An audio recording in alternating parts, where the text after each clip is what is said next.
Larry, thanks very much. Right now, at track level, it is 92 degrees. This will be the men's 4x100. The West team is favored, and we'll get a look at how the West lines up. They'll be in lane 5. This is Willie Jones. He'll run the second leg of the 4x100 and then pass the baton to Calvin Smith, a member of the gold medal 4x100 team in the LA Olympics, the world record holder in the 100 at 9.93. The anchor will be Harvey Glantz out of Auburn at age 30, hoping for a berth on his 4th Olympic team. That would be a record for a sprinter. And Thomas Jefferson will handle the first leg. He's the 84 Olympic bronze medalist in the 200. For the call of the race, back to Larry and Marty. Okay, the 4x100, more speed to burn. 17,000 people here stood as one and watched and cheered the women's race.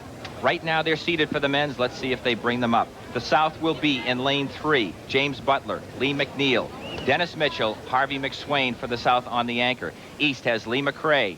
They are in blue, and they'll be in lane 4. Lee McRae leading off, tremendous starter. Jack Pierce, Jeff White, Greg Barnes. The West was mentioned to you by Mike Patrick. The North on the outside in lane 6. Ron Woodson from Purdue, Norm McBee, Rob Hackett, and Tim Williams anchoring. That's in silver, the North you're looking at in lane 6.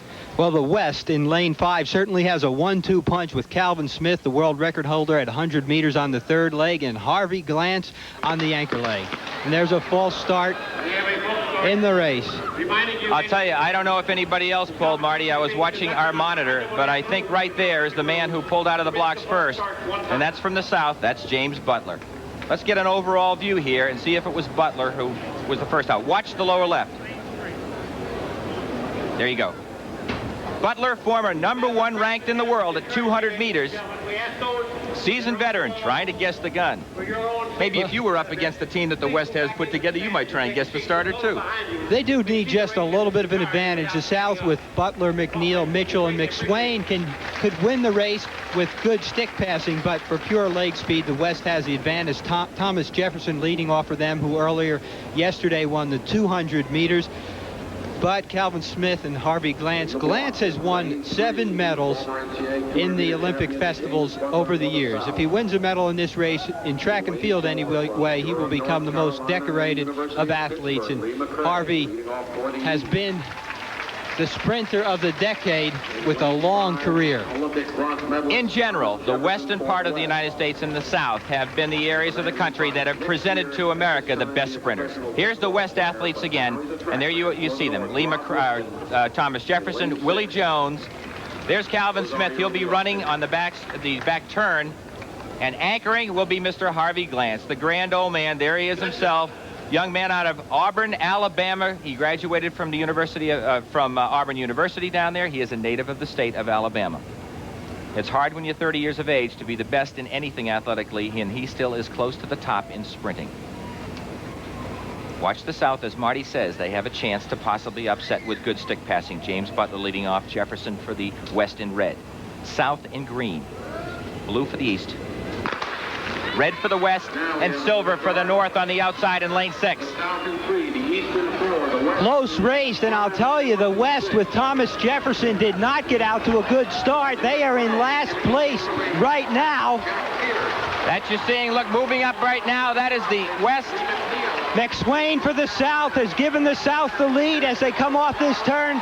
The South in green on the inside has the lead. The West is out of it. Here's the stick pass to Harvey McSwain from Dennis Mitchell, and it's going to be the South with good stick passing. Here comes on the East, moving up on the inside, and that's going to be Greg Barnes. But it is the South that rises again here at Duke University.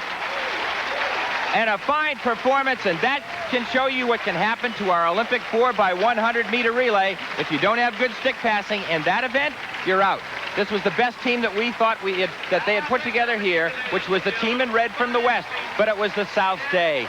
Well, there's no question that there's a big rivalry in this sport between sprinters from the South and sprinters from the West Coast, and this is a sweet victory for the South because they didn't have the big guns. Here you see the 2 big guns in last place, Calvin Smith and Harvey Glantz, and they were not in the race after the first 2 legs. The South put the pedal down on those first 2 legs, the North giving them a good run with Barnes anchoring, and Harvey Glantz will just barely hold on, or no, he eases up and gets 4th.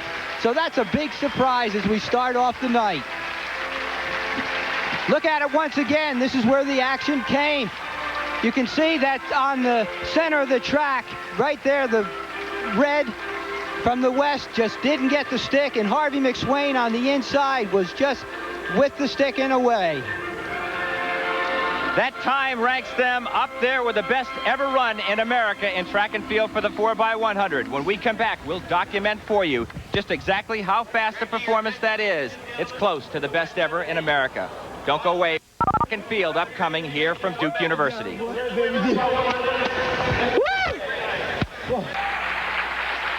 Welcome back. We're up to some fine performances here already. The 4x100 meters, the 4x100 meters, men and women we've just seen. The time registered by the South, the men's race 4x100 that you just saw, is the fastest time in the world this year, surpassing the Soviet Union's national team by 1/100th of a second. Their official time, 38 and 37 1/100ths of a second. Second place overall this year beforehand was a team from Cuba. The third best in the world was an East German team. So America slides in ahead of the Soviet bloc here down at the U.S. Olympic Festival by 1/100th of a second, Marty.